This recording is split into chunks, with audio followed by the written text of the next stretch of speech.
Let's eat, guys.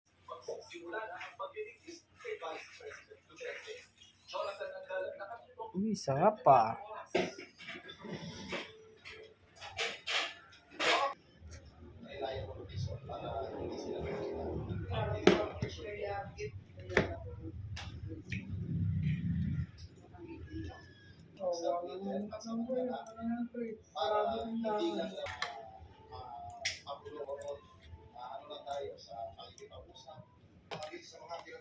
Hindi lahat mo yung kamatis.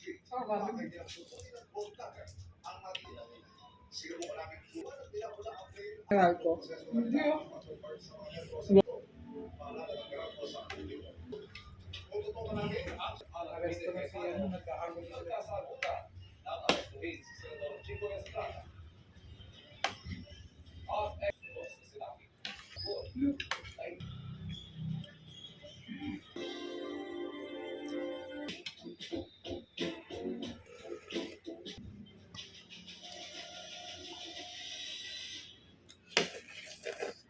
Ang pinakabahigilis na balita. Visit GMA News Nation.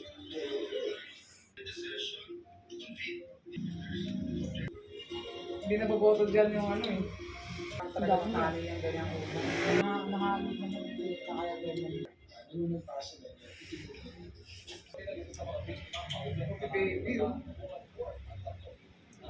Sa gitna naman naman sa mga ng isang babaeng biktima.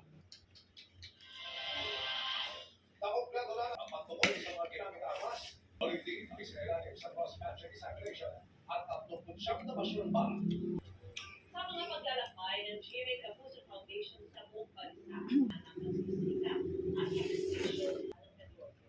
Kaya bilang Ginaldo, ibebenta ang bangka at magtitinda pagbibigay pugay at pasasalamat sa mga GMA Kapuso Foundation sa mga mangingisda na apektado ng pagtaas ng presyo.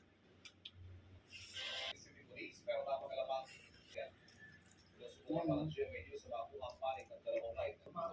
Ng tawa at siniyas na kung saan ang isa nakasilog nituan tuwang iligan ng benta ng mga sumagat na gulay na non-available at Kasi man, di ba nahuli yun? Naging alin.